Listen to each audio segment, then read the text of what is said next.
The moon had no name. Nobody had ever thought it deserved one. It sat at the edge of the LX9 system like something forgotten on a shelf, gray, airless, orbiting a star too dim to bother with. The mineral survey team had tagged it 6 months ago. Iron deposits mostly. Some rare earth concentrations near the southern pole. Useful, not exciting. The kind of place you send a junior crew to fill their hours. Commander Vethra of the Vreth Survey Division had not wanted this assignment. She had 8 limbs and a career that should have put her somewhere important by now. Instead, she was standing on a dead moon in a pressure suit, watching her crew run ground-penetrating scanners over gray dust and wondering what she had done wrong. Commander, her second Pell, spoke through the suit comm. "You should see this." She crossed the gray plain toward him. The dust did not shift under her feet, no wind, no weather, nothing. Just the faint crunch of her boots and the low hum of the portable scanner array Pell had set up near Quadrant 7. The readout made no sense. "Run it again," Vethra said. Pell ran it again. The result was the same, 90 meters below the surface, a shape, geometric, rectangular, then curved, then rectangular again, in a configuration that had no business being natural. The scanner measured it at 400 meters across at the widest point. It went deeper than the scanner could reach. "That is not a mineral deposit," Pell said. "No," Vethra agreed, "it is not." She stood there for a long moment looking at the readout. Her mind was running through explanations. Collapsed structure, maybe, some kind of ancient conquered installation, though the LX9 system wasn't listed as having any. Geological anomaly, though she'd never heard of geology producing right angles. "Get me a deep bore," she said, "and wake up the archaeologist." The archaeologist was Dr. Saris. She was OS Collective, a member of the oldest spacefaring civilization in the galactic Concord, a fact she mentioned approximately every 4 hours. She was not what anyone would call cheerful. She ran her instruments with the focused intensity of someone who had cataloged 300 ancient sites and expected this to be number 301. She set up her equipment. She ran her own scan. She ran it again. Then she sat down in the dust without saying anything, which was unusual enough that Vethra noticed. "What is it?" Vethra asked. "I don't know," Dr. Saris said. "That was even more unusual. The composition of the material, whatever this structure is made of, it doesn't match anything in my database. Not Vreth, not Os, not any of the 14 conquered species, not any extinct civilization I have records of." "How old is it?" Dr. Saris looked at her scanner, looked at it again. "If these readings are accurate," she stopped. "How old?" 60,000 years. The word sat in the cold silence between them. 60,000 years. The OS Collective had been in space for 40,000, the Vreth for 12. The oldest confirmed artificial structure in the galaxy, a relay station near the core, was 31,000 years old and had made every archaeologist who studied it very famous and very confused. 60,000 was not a number anyone used when talking about artificial structures. "That can't be right," Pell said. "No," Dr. Saris agreed. "It cannot, but it is." Marin Voss had been asleep when the call came. She was the Terran Reach liaison officer assigned to the LX9 survey, which meant she was technically required to be present on any mission that operated within the Reach's registered sector boundary. She was there as a formality. Everyone knew it. She knew it. The Vreth survey crew had been polite about it in the precise way people are polite when they want you to understand you are not important. She didn't mind. She was 34 years old, she'd been a career diplomat for 10 years, and she had learned a long time ago that not being taken seriously was actually a useful thing to be. She was small, dark-haired, perpetually tired in the specific way of someone who functioned on coffee and spite, and she had a habit of going very still when she was thinking. Her colleagues at the Terran Reach Diplomatic Division called it her uh-oh face. She didn't know she was making it now. They'd woken her because the survey found something, and protocol said the liaison had to be informed of significant finds. She'd pulled on her suit and crossed the plain with her coffee already going cold in her hand, not expecting anything important. She stood at the edge of the excavation they'd begun. 3 boreholes already punched through the gray surface, exposing the top of the structure below, and looked at the hull. It was black. Not dark gray, not weathered. Black in a way that seemed to absorb the dim starlight rather than reflect it. The surface was smooth and it curved in a way that felt deliberate, engineered like the hull of a ship, which was impossible, which was what it was. Dr. Saris was running more instruments over the exposed section. Pell was on the comm, already filing preliminary reports back to Concord Survey Command. Vethra was standing to the side, very still, 8 limbs slightly drawn in, the Vreth posture that meant controlled concern. Marin walked to the edge and looked down at the exposed hull. There was a marking on it. It was maybe 2 meters wide, etched into the black surface, not painted, not welded on, but cut into the material with something very precise. A symbol that branched and curved and ended in a horizontal line with 3 short marks beneath it. Her translation matrix ran it automatically, failed, logged it as unknown script, filed it as a data point. She stared at it. The branching, the way the curves terminated. There was something in the structure of it, not the meaning, but the logic of how it was built, the grammar of the shapes, that her mind kept snagging on like fabric on a rough edge. She studied it for a long time. She took a photo. She opened her personal comm, not the official channel. She found a contact. Grandmother, don't call after 9. She sent the photo with a message that said, "Don't ask. Just tell me if you recognize anything about this script structure." Her grandmother was 81 years old, had a doctorate in pre-diaspora human linguistics, and would be awake regardless of the time because she claimed she didn't need sleep anymore, which Marin thought was probably true. She pocketed her comm, turned back to the hull. "We're going to need to expose more of it," she said. Vethra looked at her.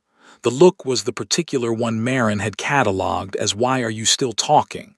"That is already being arranged," the commander said. "Of course," Marin said pleasantly, just nodding. It took 3 days to expose the full upper surface of the structure. What they found was not a structure.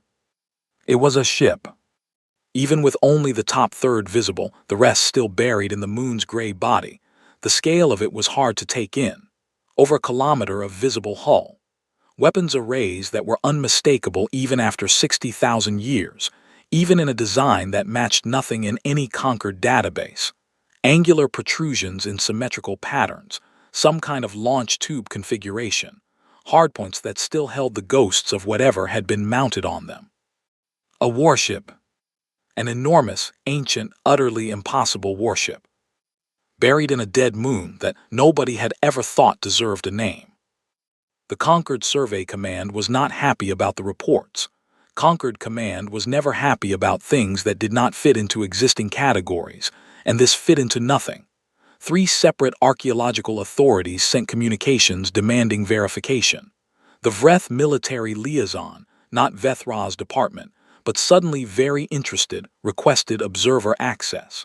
Dr. Saris filed 12 reports and was told to file more.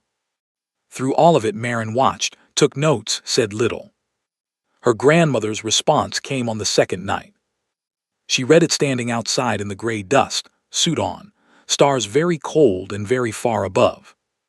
"Marin, I won't ask what you found or where. The script structure you sent is consistent with what I have catalogued as Proto-Terran Branch 7, a theoretical ancestral root language that predates any confirmed human civilization by at least 40,000 years. We have fragments of it from a handful of archaeological sites, mostly disputed. It's the kind of thing linguists argue about at conferences, and nothing ever comes of it. If what you're looking at is a real inscription in Branch 7, that's the most significant find in human history, possibly in anyone's history. Be careful, my love. And call me when you can actually talk." Marin stood in the dust and read it twice more. Then she looked at the ship. She thought about what it meant. Not the political implications, not the archaeological significance, not the reaction from the conquered or the Vreth or anyone else. She thought about what it meant that 60,000 years ago, a human civilization had existed that was capable of building something like this.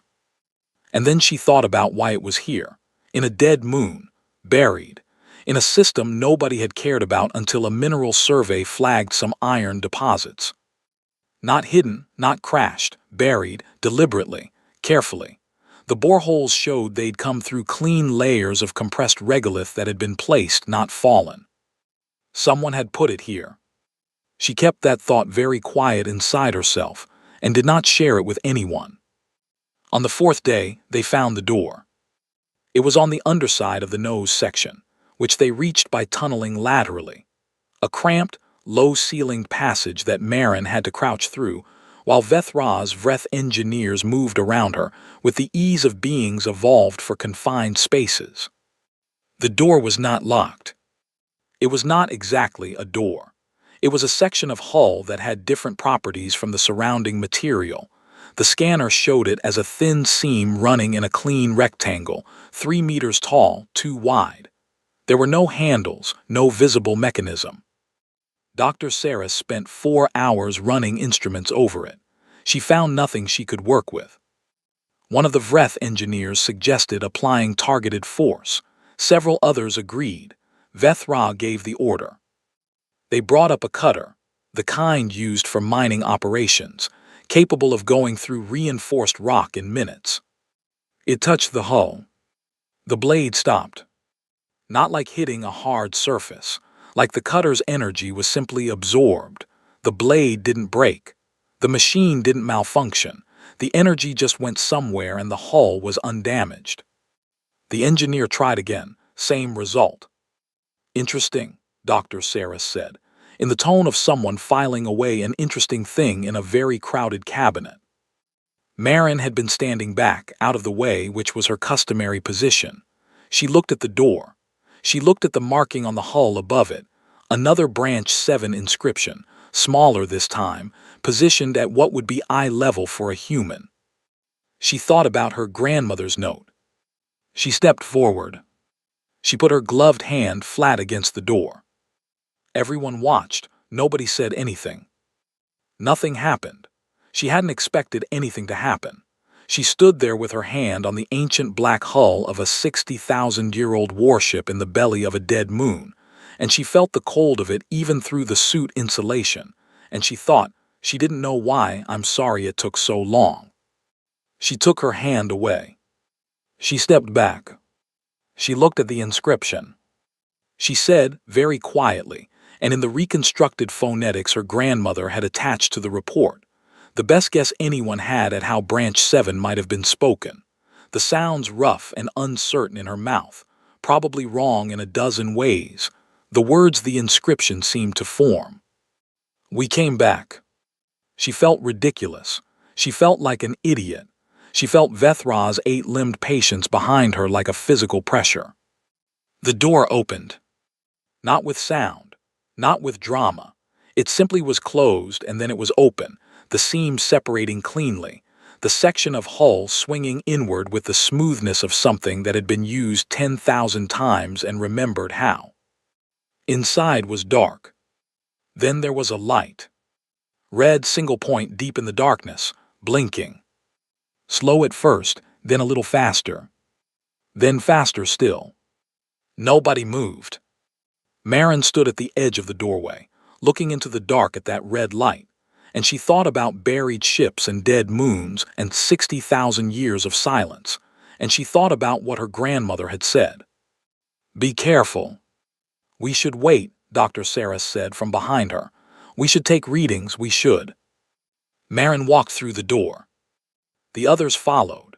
They didn't want to, but she walked in without looking back, and the alternative was letting a Terran liaison officer go alone into a 60,000-year-old warship, which was not something any of them were willing to explain in their official reports.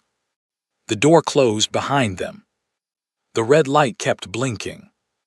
Getting faster now, much faster, like something waking up after a very long sleep, finding its own heartbeat, remembering what a heartbeat was for. Somewhere deep in the ship, something hummed. Low, vast, patient. Alive, the hum did not get louder, it got more. That was the only way Marin could describe it afterward. In the incident report, she wrote 3 times and deleted twice before filing. The sound did not increase in volume. It increased in presence. It filled the space around them the way water fills a container, not just in the ears but in the chest, in the back of the teeth, in the soles of her feet through the suit's insulation. The lights came on. Not all at once. In sequence, a long corridor stretching ahead of them, panels waking up one after another in a slow progression that moved away from them into the dark, revealing walls and floor and ceiling of the same impossible black material as the hull. The lights were not white. They were a warm amber, and they were set into the walls at regular intervals, and they had been waiting for 60,000 years to have something to illuminate. Vethra made a sound. Marin had been around Vreth long enough to know it was the sound they made when they were trying not to look startled. Dr. Saris already had 3 instruments out. Atmosphere, she said. The ship is generating an interior atmosphere. Composition is, she checked again. Nitrogen-oxygen, standard Terran-compatible ratio. It knows we're here, Pell said. It has known since Commander Voss touched the door, Vethra said. Her voice was very controlled, or possibly longer. Marin said nothing. She was looking at the corridor, at the walls, which were not just walls she could see now in the amber light that they had markings, not decorative, functional, labels, diagrams, indicators, all in branch 7, all unreadable to the translation matrices that every member of the team wore, but readable in structure. She could see they were labels, could almost feel the shape of what they pointed to, the way you can sometimes feel the meaning of a word in a language you don't speak. She walked forward. Commander Voss, Vethra said, in the tone of someone who wanted to say stop and had decided to try phrasing it as a name. I'm fine, Marin said. That is not what concerns me. She kept walking. The corridor went a long way. There were branching passages, sealed compartments, a wide open space that might have been a hangar bay. They couldn't tell because the ceiling was too high to see in the amber light, and their helmet lights bounced back from the darkness above without hitting anything. Vethra sent 2 engineers to scout the branches and ordered them back when their suit comms started producing static. Only in the main corridor did the comms work. Only in the main corridor did things feel not safe exactly, intentional, like they were being guided. They walked for 20 minutes. The corridor ended in a room. Large, circular, with a ceiling that arced up above them in a dome. In the center, a raised platform. On the platform, a seat built for a human body scaled perfectly for someone roughly Marin's size. Around the platform, banks of screens all dark. Around the screens, more walls of that same warm amber light. And in the center of it all, above the seat, a single point of red light. Still blinking, very fast now. This is the bridge, Dr. Saris said softly. Nobody argued with her. Marin walked to the platform and stood in front of the seat and looked at the red light above it. Hello, she said. It felt ridiculous. She said it anyway. The red light stopped blinking. Held. Then turned green. Every screen in the room came alive at once. It did not speak in sound first. It spoke in light, a cascade of symbols across every screen, branch 7 running too fast to follow, thousands of characters in seconds, like a mind sorting through itself, running a diagnostic on its own memory, checking what was intact and what was lost. Then it slowed, stopped. A single line on the central screen. Marin's translation matrix tried, failed, but she'd been studying her grandmother's notes for 4 days, and she could read fragments now, and she stared at that line for a long time. 2 words she could make out, roughly. Crew where? She felt something happen to her breathing. The screens shifted. New text, slower, more deliberate, like something choosing words carefully, reaching for a language it was not sure it still had. Her matrix caught pieces. Not everything, enough. You are human. I recognize the pattern.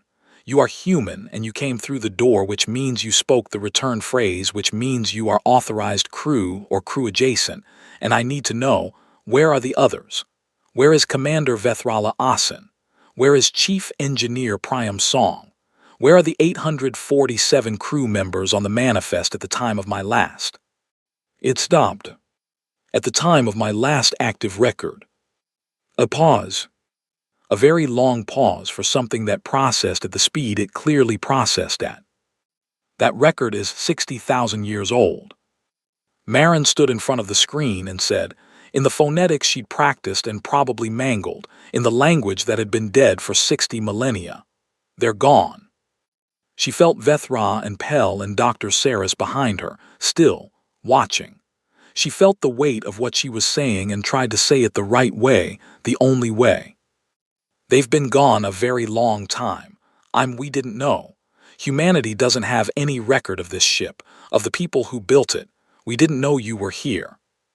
The screens went dark. Not off, dark, like all the light in them had pulled inward. 3 seconds. 5.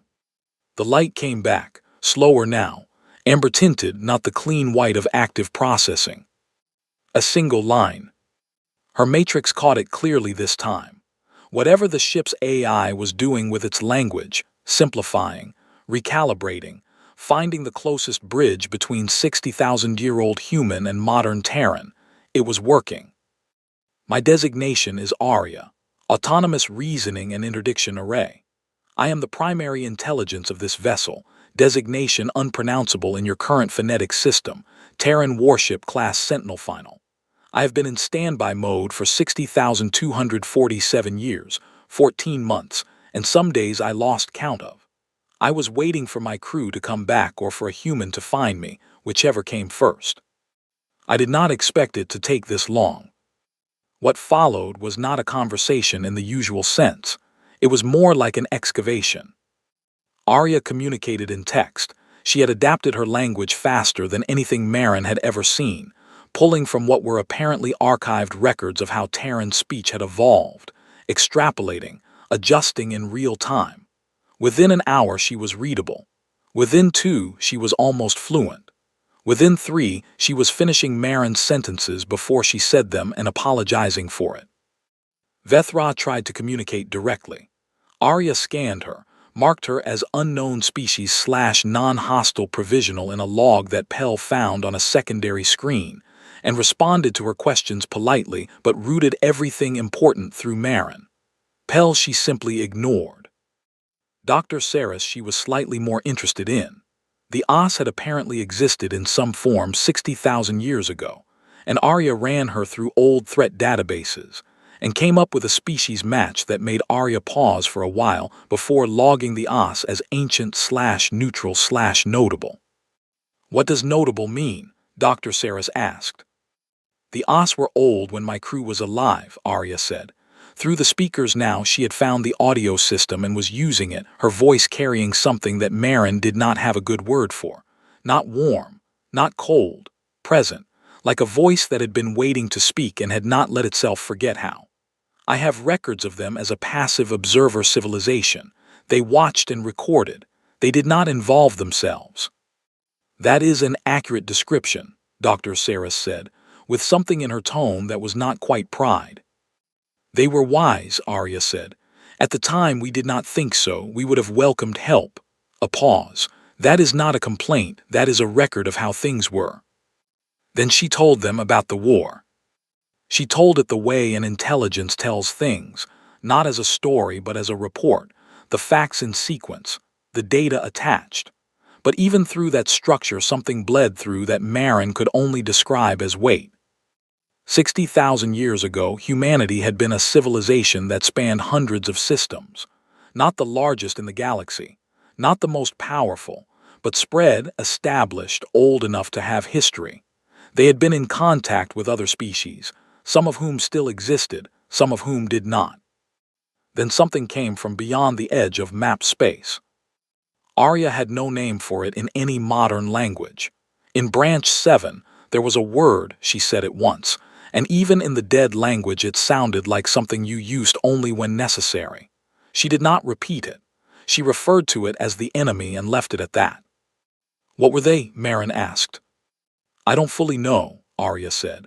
I have battle data, tactical records, 60,000 years of sensor logs from the war. I do not have anything that fully explains what they are in a way that translates. They are not like any species in your current records. They are not like anything I have found in Dr. Saris's OS historical archives, which I have been scanning for the past hour. Dr. Saris made a sharp sound. Those archives are accessible, Arya said pleasantly. My apologies, relevant to my needs. What did they do? Pell asked. His voice had gone quiet. They consumed, Arya said. Systems, planets, everything on them remade into more of themselves. They moved through space the way fire moves through dry ground, not because they chose each specific thing to burn, but because that is the direction of fire. Silence. We fought them for approximately 300 years, Arya said. Humanity and a coalition of other species. Many of those species did not survive the war. The ones that did, she paused. Scattered, changed. The records are incomplete. I was not tracking species survival during the final phase. I was tracking the enemy. And you won, Marin said. We could not destroy them, we could not eliminate them. They were not a thing that could be ended in the way armies are ended. Another pause, longer this time. We found something else, a method, a signal, a frequency of a kind that has no equivalent in current science. It did not destroy them. It stopped them, pushed them back, past the edge of mapped space, beyond the range of anything we could follow. And then what? Vethra said. The bridge was very quiet. And then humanity fell, Arya said. It was the same voice, the same calm, present voice. Not to the enemy, to time, to the cost of 300 years of war, to the fracturing of a civilization that had stretched itself too far across too much dark and then burned through itself trying to survive. The colonies scattered, the connections broke, the language changed. A pause. You are proof of that. You speak a version of what my crew spoke that I would not have recognized without 60,000 years of adaptation data. You are not young. You are very, very old. You just don't remember it. Marin was very still. Why was this ship here, she asked, buried in a dead moon, alone? Because the method was not permanent, Arya said. We stopped them. We pushed them back. But we could not be certain they would not return. Someone had to watch. She said it the way you say a simple and obvious thing. Someone had to watch. My crew buried me here at the edge of the galaxy's current inhabited zone. They gave me long-range sensors. They programmed me to wait and to watch and to wake if I detected anything. They said they would come back. They said humanity would rebuild and come back. She said it evenly, without accusation. They didn't, Marin said. No, they did not. The amber light held steady. I waited a long time, Arya said. I was not sure this moment would come. I am glad it did. Even if, she stopped for a fraction of a second, even if it is complicated by the current situation. What current situation? Vethra asked. Arya's screens shifted. Sensor overlays. Long-range data, rendered in visual formats she had apparently calibrated for Vreth eyes and human eyes simultaneously in the past 10 minutes. She pulled up a sweep she had run, old habit, she said. Standard protocol. Something she had done every 97 hours for 60,000 years regardless of whether she expected to find anything. I ran a sweep this morning, Arya said, 12 hours before you arrived by my internal clock. The overlay showed the edge of mapped space, the boundary where charted systems ended and unmapped dark began. There was something there. Not one thing, many things. Moving slowly, steadily, inward. I was going to wait, Arya said, to assess, to be certain. But now you are here and I think it is time to stop being uncertain. The room was very quiet. Vethra's 8 limbs had gone perfectly still, the Vreth posture that Marin had never seen before. She would later learn it had a name. It meant a threat that has no category. Marin looked at the screen, at the slow, steady movement at the edge of everything. 60,000 years. It had taken 60,000 years. They were coming back. The Galactic Concord had 14 member species and one meeting chamber, which was a compromise nobody was happy with, but everyone had agreed to maintain, because redesigning it would have required 12 years of committee work and at least one fistfight between the Vreth and the Thal delegation over acoustics.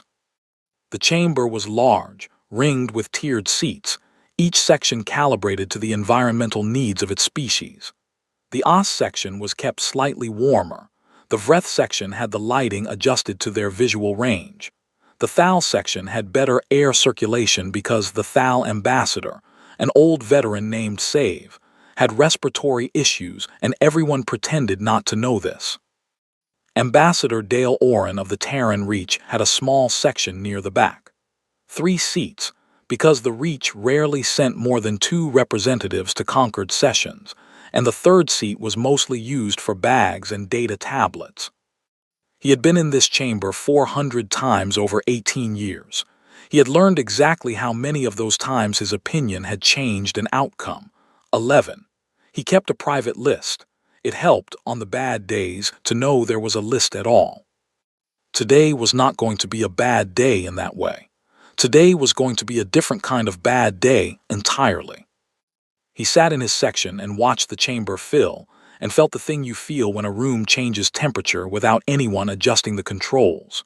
The Vreth delegation had filed in without speaking to anyone, which meant something had made them quiet, and the Vreth were almost never quiet. The OS representatives, 3 of them, which was unusual, the collective typically sent one, sat with their inner membranes slightly extended, which was their tell for deep unease. The presiding voice, a Thal named Counselor Wren, opened the session without preamble. We have received preliminary reports from the LX9 survey site. We are convening a restricted security session to assess the implications. This session is classified at the highest level of Concord security protocol.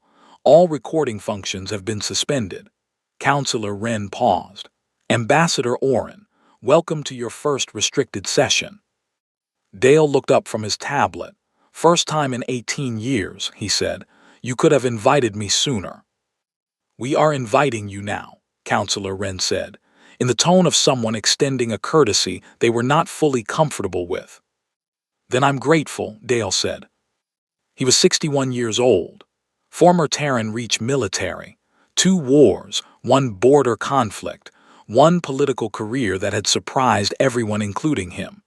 He had white hair cut short, and a face that had long since settled into a permanent expression of mild patience that people consistently underestimated, which was fine. He folded his hands on the desk in front of him and listened. The Vreth commander, not Vethra, who was still on site, but her superior, Admiral Keth, a gray-scaled veteran with 4 of his 8 limbs augmented, presented the initial findings without editorializing. The hull composition, the age, the size, the warship designation, the AI-designated Arya now communicating. The chamber was very quiet throughout. When Keth finished, the OS senior representative, First Voice Senna, spoke. I would like to share something from our archive, she said, with the caveat that what I am about to present is classified within OS records as mythological, theoretical, unverified, and until approximately 48 hours ago, considered largely symbolic. Please proceed, Counselor Wren said. First Voice Senna was small and moved the way all OS moved, careful, deliberate, as if each motion was worth preserving. She was 40,000 years of institutional memory wearing one face, and right now that face was doing something Dale had never seen OS faces do. It looked scared. Our oldest records, she said, the ones that predate our spacefaring period by some 15 to 20,000 years, contain references to a species we designated in our historical catalog as the makers of the Red Line. The name comes from their practice, recorded in these ancient records, of marking a boundary across a region of space. Literally, a navigational marker in their technology visible across stellar distances. A line, red. That said in the ancient texts, nothing crosses this. We will make sure of it. She paused. We believe the line referred to the boundary between the inner galaxy, inhabited space as we know it, and whatever lay beyond the edge of mapped systems. We believe the makers of the red line were describing a defensive perimeter. She paused again. We never knew what they were defending against. We never knew who they were. The texts describe them as, she checked her notes, warm and loud and short-lived, but profoundly difficult to kill and impossible to discourage. Admiral Keth said, from across the chamber, that is an accurate description of humans. First Voice Senna said, yes, we are beginning to think so. The chamber absorbed this. Dale did not move. He was very good at not moving when he needed to think. He was thinking very hard. The ancient texts, he said carefully, suggest that the makers of the red line drew this boundary and then what? Enforced it. Maintained it, Senna said, for an indeterminate period. And then the texts say only this: they were gone, not destroyed, not defeated. Simply gone. The boundary remained unguarded. But whatever they had been holding back did not return. For 40,000 years of Oz recorded history, nothing has come from beyond that boundary. Until now, Dale said. Senna looked at him. We are not certain that what Arya detected. Arya ran a sweep, Dale said.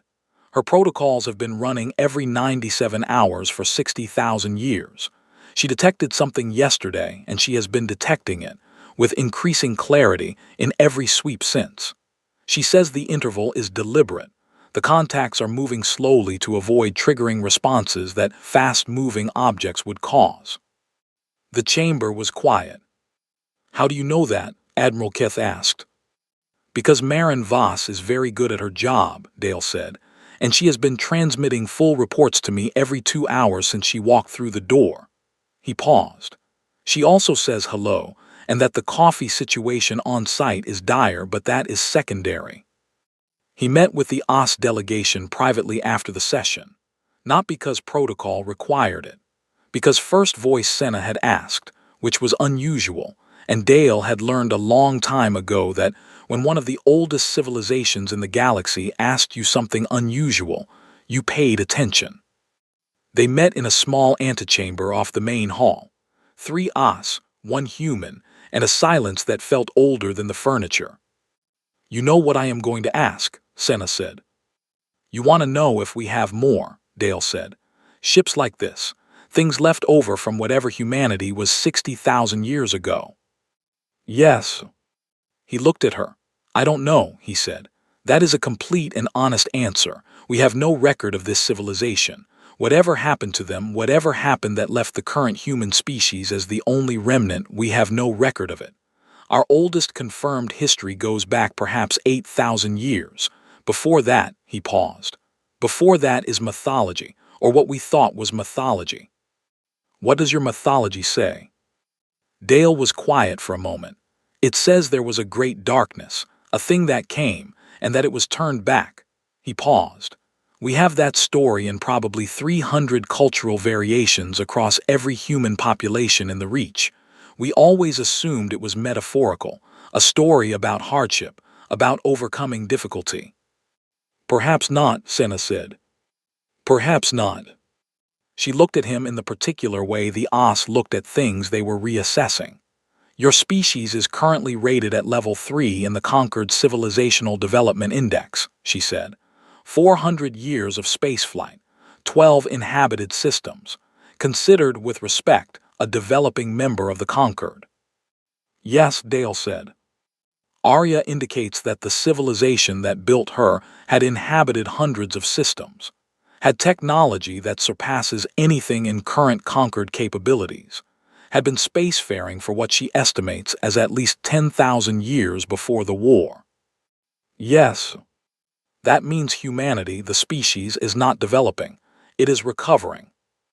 He had thought this already, had thought it on the shuttle ride to the station, had turned it over carefully, had felt the weight of it. But hearing it said, in the Os First Voice's formal tone, made it land differently. Yes, he said. Senna was quiet for a moment. In 40,000 years of Os recorded history, she said, we have never encountered a species that was simultaneously considered among the youngest and was factually among the oldest. We're an unusual people, Dale said dryly. It surprised a small sound out of her. He didn't know if Os laughed technically, but it was close. Arya sent her next sweep results, while the session was still in closed discussion. Marin's transmission was 2 lines. Arya has new data. The contacts are resolving into structure, not ships as we understand them.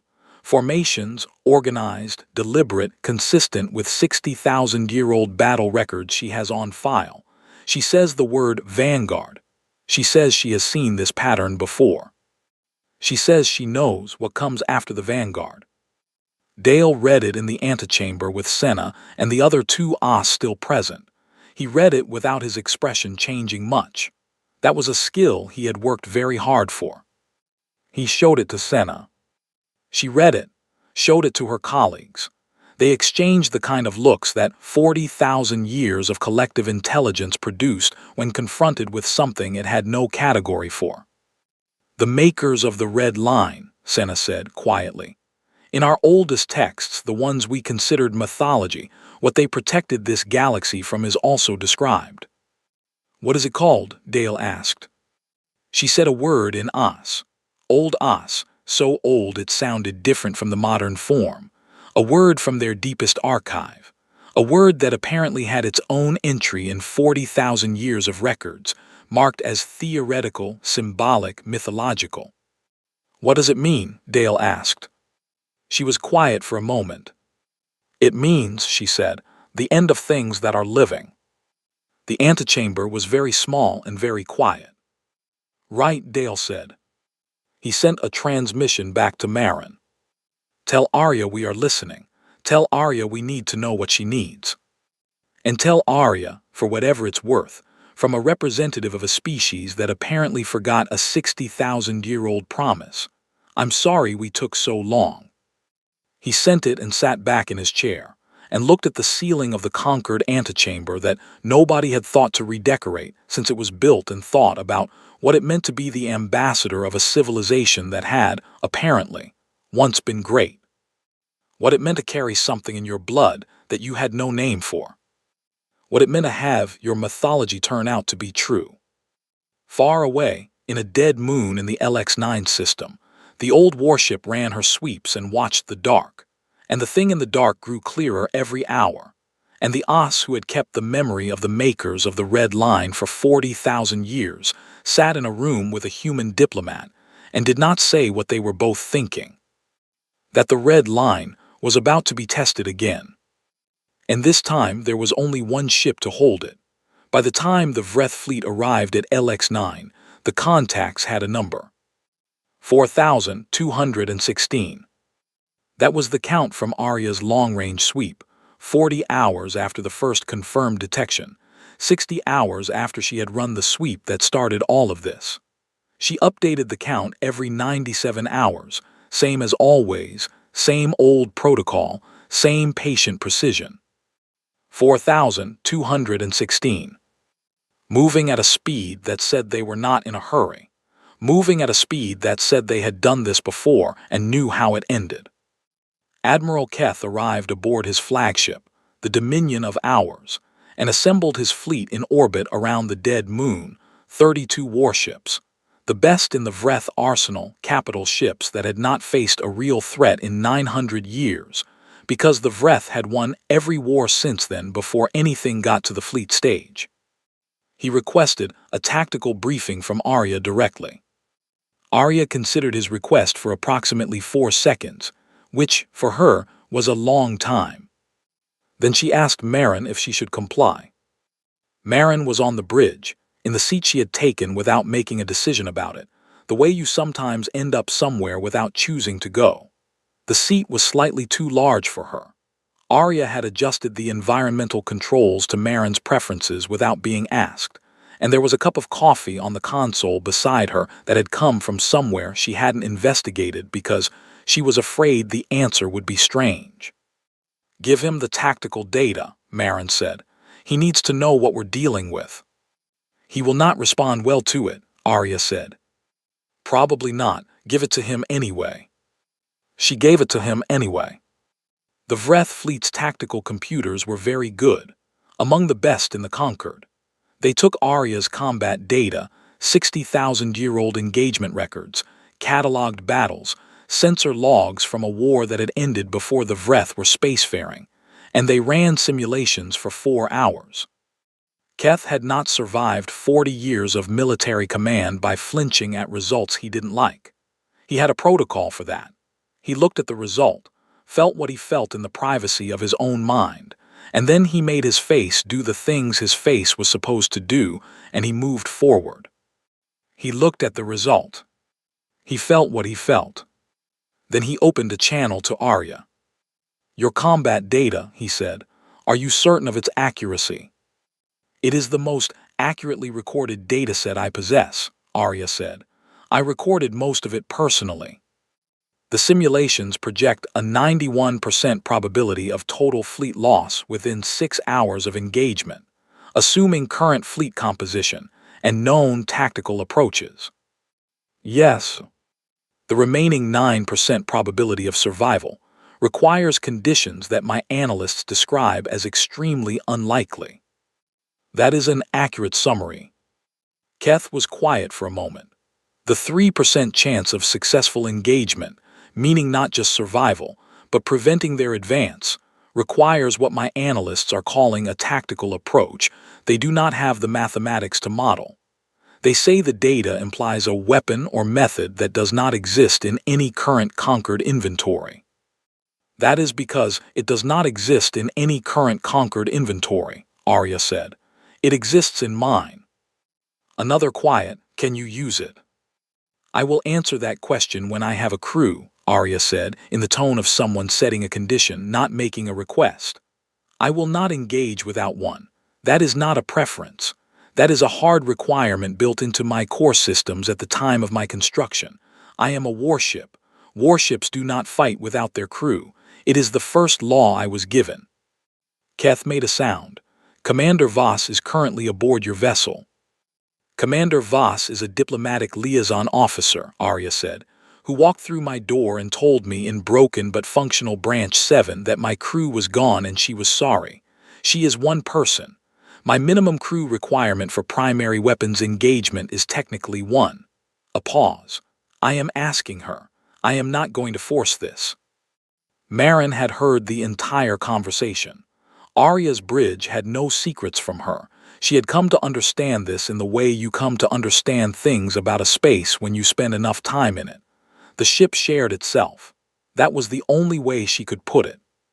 She sat with the coffee, which turned out to be real coffee, synthesized from stored biological templates, a discovery she was still processing, and thought about what being asked meant. She was a diplomat.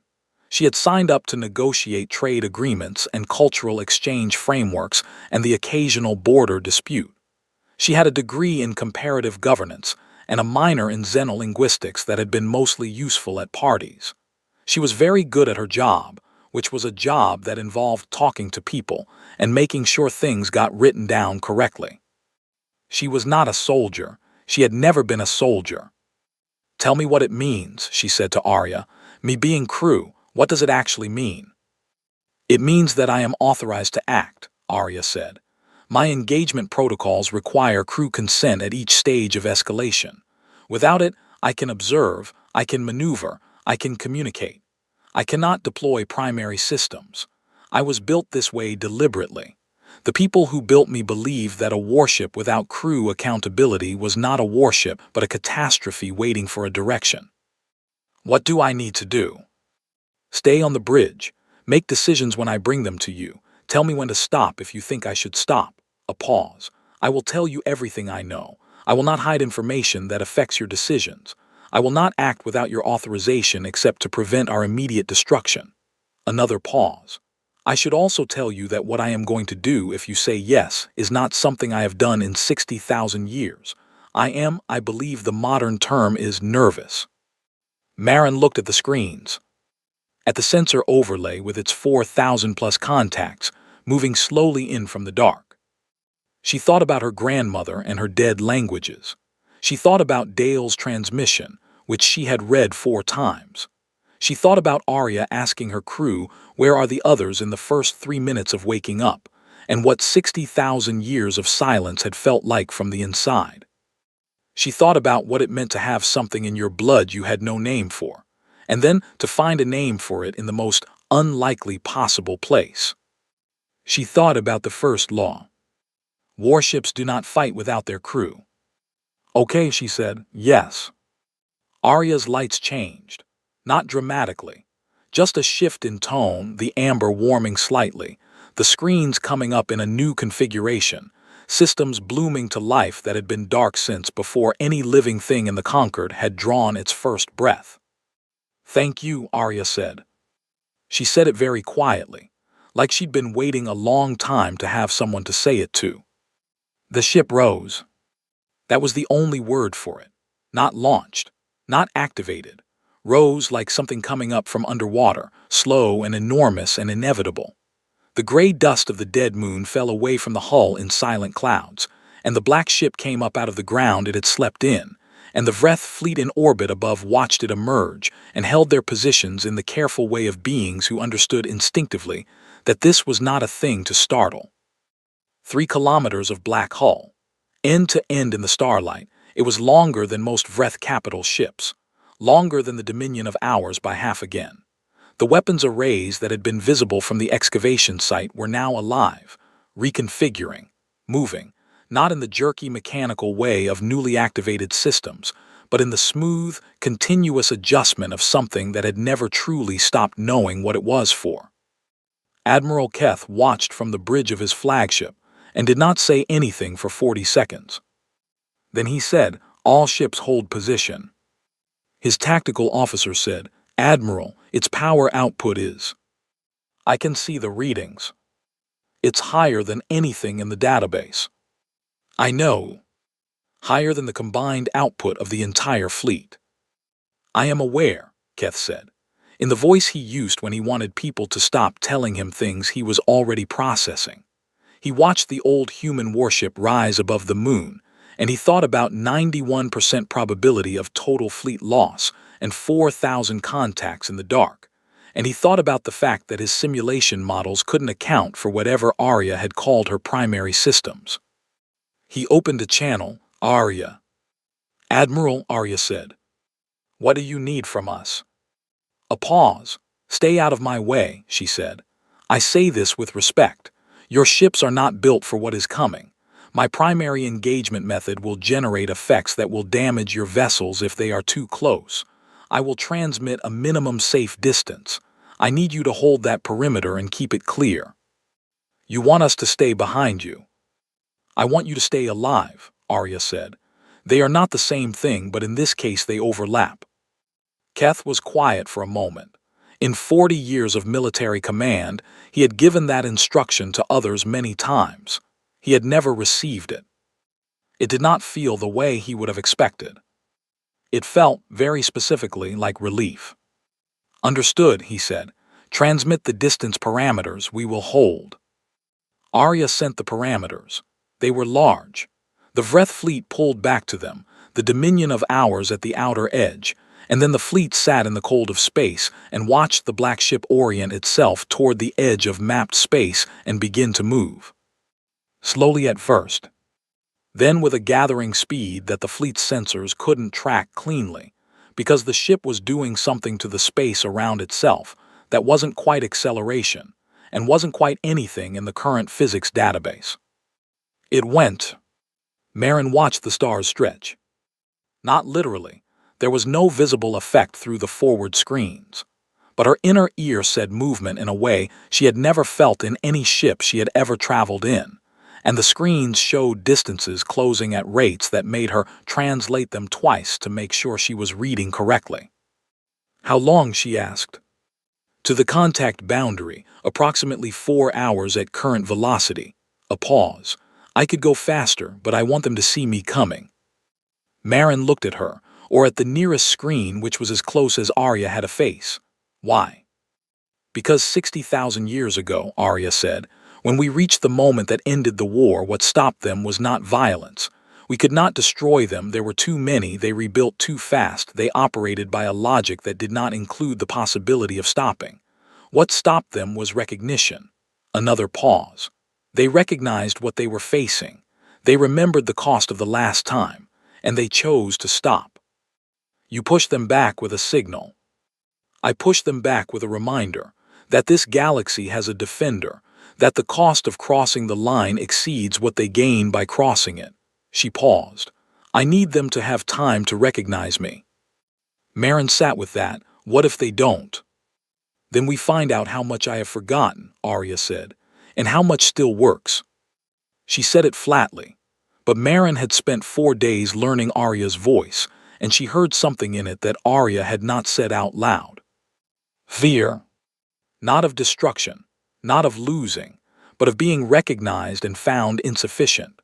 Of being the thing that was supposed to hold the line and discovering, after 60,000 years, that she wasn't enough.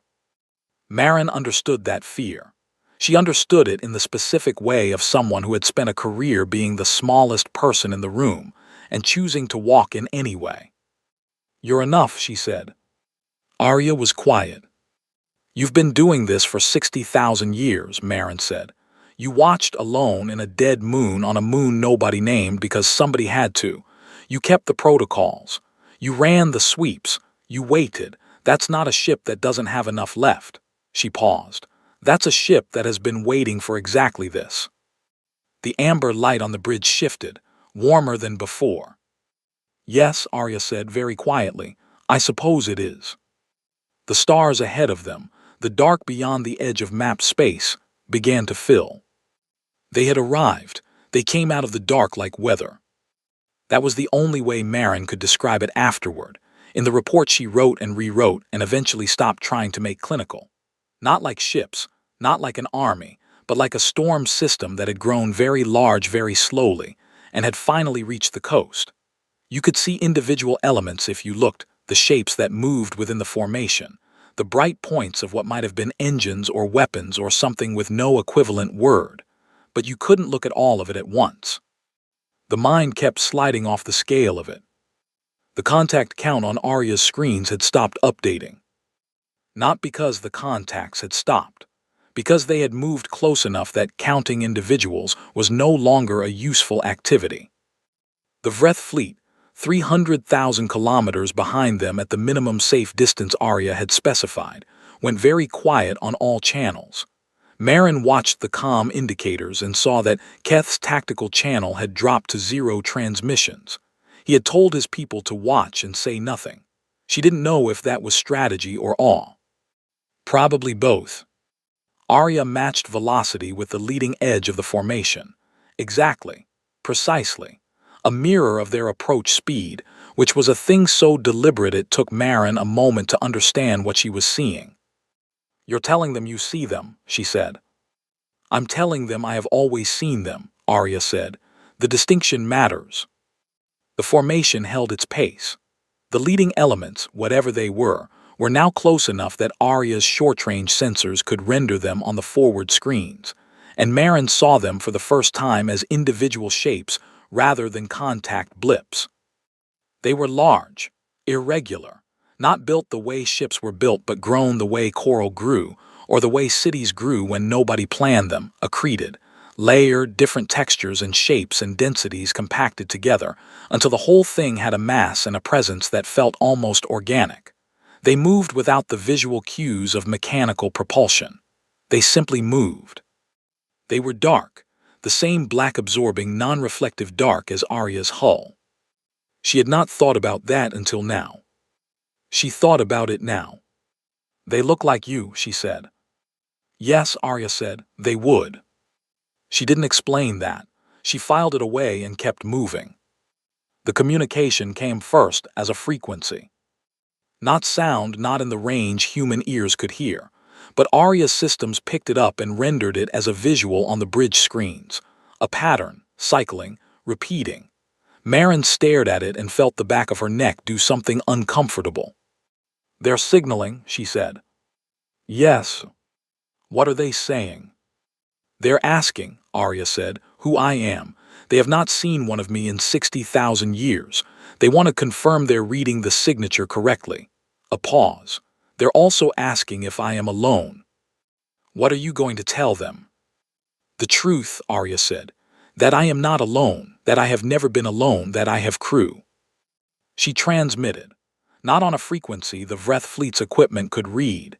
She used something older, something that vibrated in the hull itself, in the 3 kilometers of purpose-built material that had been waiting 6 decades of centuries for exactly this. The formation's leading edge stopped. Just stopped. The way something stops when it recognizes something it didn't expect to find. And then it waited. Arya's primary system had no good name in modern science. That was what she had told them, and it was true. It was not a weapon in the way anyone in the Conquered currently understood weapons. It did not fire a projectile or a beam or a charge. It did not destroy or damage or push. It broadcast. But that word made it sound small, and it wasn't small.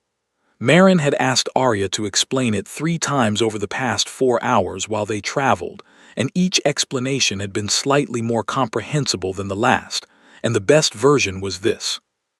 The enemy, the formation in the dark, the thing Oss mythology called the end of things that are living, operated by a kind of internal logic that did not include the concept of limits. They moved. They consumed. They rebuilt themselves from what they consumed. They spread. This was not aggression in the way Marin understood aggression, which required intent and anger and choice. It was simply what they did, the way a fire is not angry at the wood, the way a flood does not hate the plain. The only thing that had ever modified this logic, the only thing that had ever introduced a limit into a system that did not contain the concept, was the signal. The specific frequency, the specific pattern carrying in it the cost. Not a threat, not a warning, a record. Every engagement, every battle, every time they had pushed into inhabited space and been pushed back. Everything it had cost them, encoded in a language older than any known civilization and broadcast into the formation until they recognized it. Not stop because I will destroy you. Stop because you remember what this costs. It worked once, Marin said, 60,000 years ago. It worked once that I know of, Arya said. My records suggest the builders of the signal had used it before, earlier in the war with partial success. The full implementation, the one that ended the war, was the 3rd attempt. A pause. It is possible it has never needed to be used since because the memory held. The record in them is deep. They are not creatures of fast forgetting. You think the memory is still there. I think 60,000 years is not very long by their reckoning, Arya said. I think they slowed their approach specifically because they recognized my signature and were uncertain. Uncertainty, for them, is a very new thing. I gave it to them the first time. I am hopping to give it to them again. Marin looked at the screens, at the stopped formation, at the leading elements hanging in the dark, waiting. "What do you need me to do?" she asked. "Nothing," Arya said. "You've already done it." "I haven't done anything." "You said yes," Arya said. "That was the thing that needed doing. Everything else is mine." She was quiet for a moment, not the processing pause Marin had learned to recognize, but something longer, something that felt like preparation. "I am going to begin," she said. "It will take some time. I do not know how long they will take to respond. I would ask you to stay." "I'm not going anywhere," Marin said. "Good," Arya said, and then, "hold on." The broadcast, when it began, had no visible effect on anything inside the ship. But the screens showed it. Arya rendered it in a visual format she had calibrated for human perception, not what the signal actually looked like, which had no visual component, but what it was doing. The pulse outward, the way it expanded, the way it hit the leading elements of the formation and spread through them the way a sound travels through water, touching everything, carrying itself forward, reaching deep into the mass of them. It took 4 minutes to reach the full extent of what the sensors could detect. Then there was nothing to do but wait. Marin made coffee. She did not know why Arya had stored the biological templates for coffee, but she had stopped questioning it. She sat in the seat that was slightly too large for her and drank the coffee and watched the screens. Arya waited with her. She did not speak. The bridge was very quiet and very amber and very old. 22 minutes. The formation moved. Not forward, not backward. Differently. The leading elements shifted, reorganized, changed their configuration in a way that the sensors could read but that Marin could not interpret from the visual rendering. She watched and waited. Arya said quietly, "They remember." "Are you sure?" "The pattern they're using now is the response pattern," Arya said. "The one they used the last time. The one that meant in the way they mean things, which is different from how we mean things received. Known. Held." Marin watched the screens. The formation was reorganizing at its leading edge, pulling back, slowly. The individual shapes contracting inward, the whole mass beginning to shift its direction. Not instantly, not the way a fleet responds to an order, like a tide going out. Gradual, inevitable. Backward. Past the boundary, into the dark. She watched them go for a long time.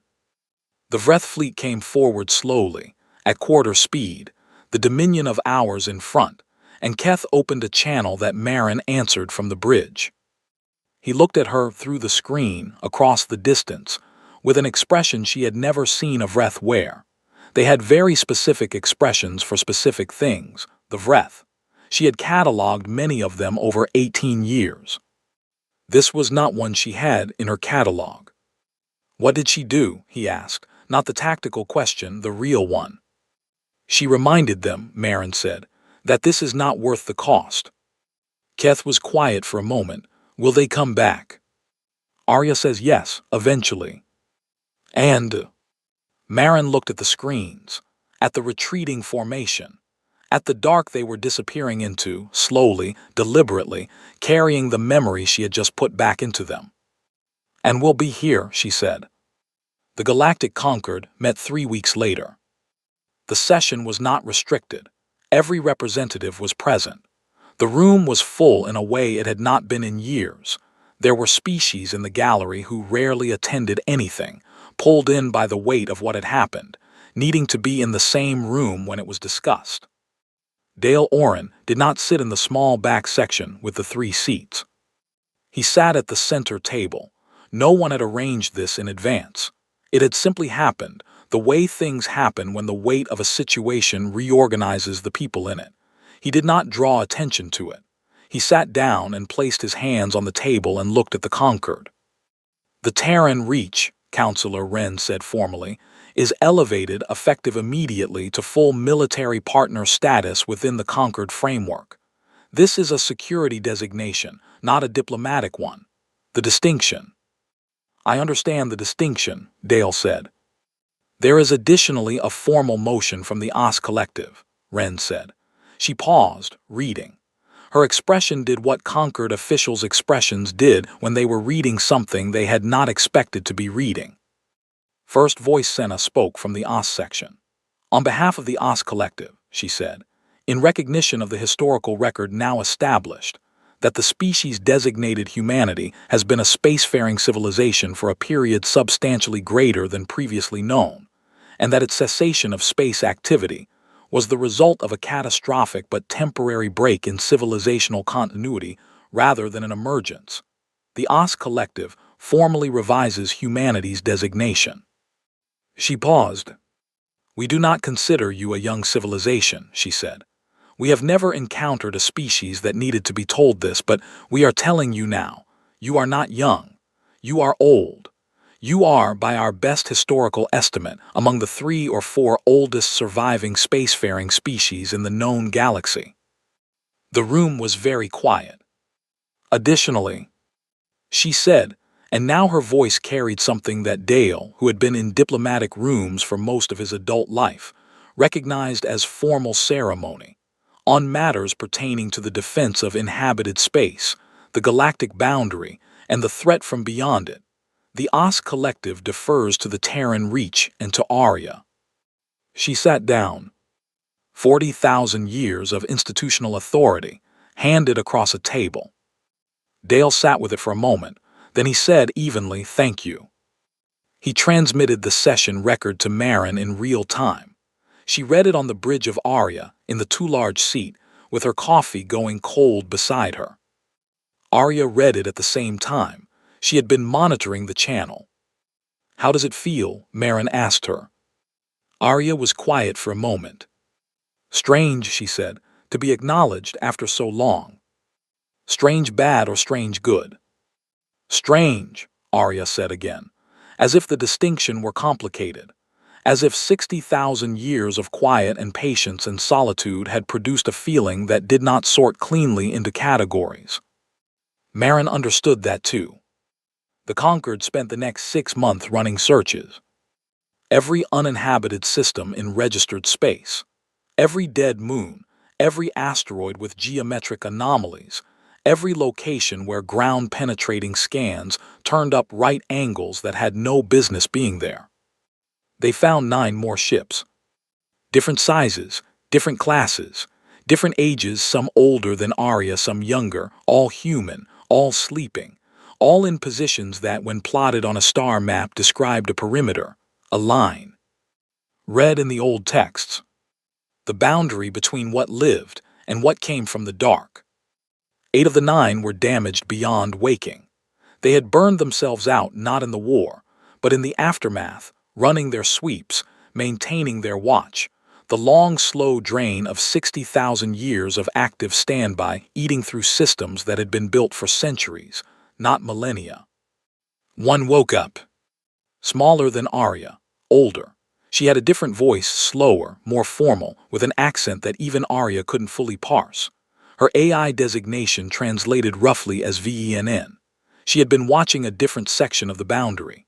She had detected the same contacts Arya had detected, run her own response protocols, and been 90% through the process of attempting a signal broadcast when Arya had beaten her to it. She was, Marin thought, very slightly irritated about that.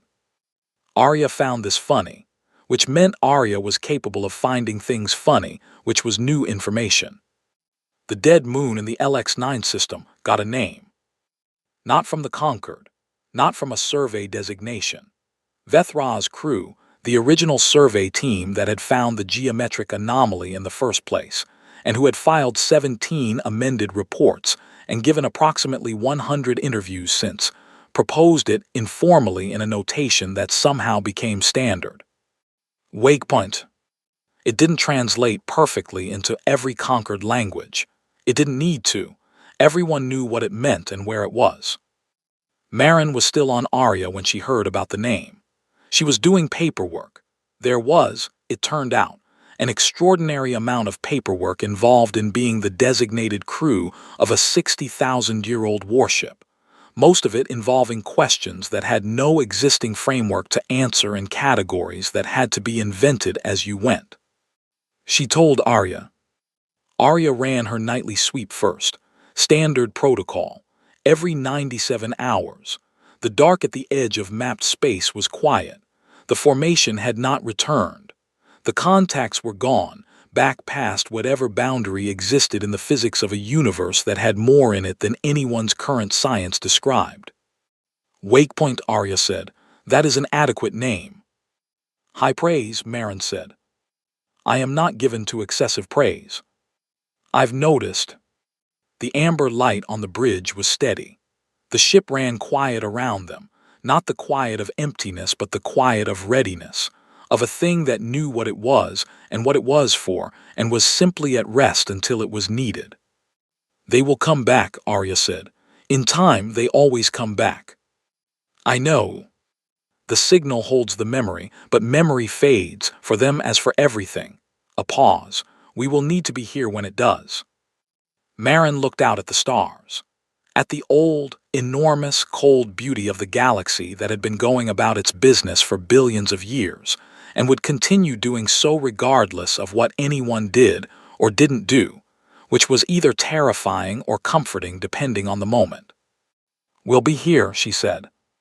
Arya's lights pulsed once. Warm, low. The exact amber of something that has learned, after 60,000 years of silence, that it is not alone. Yes, she said. We will.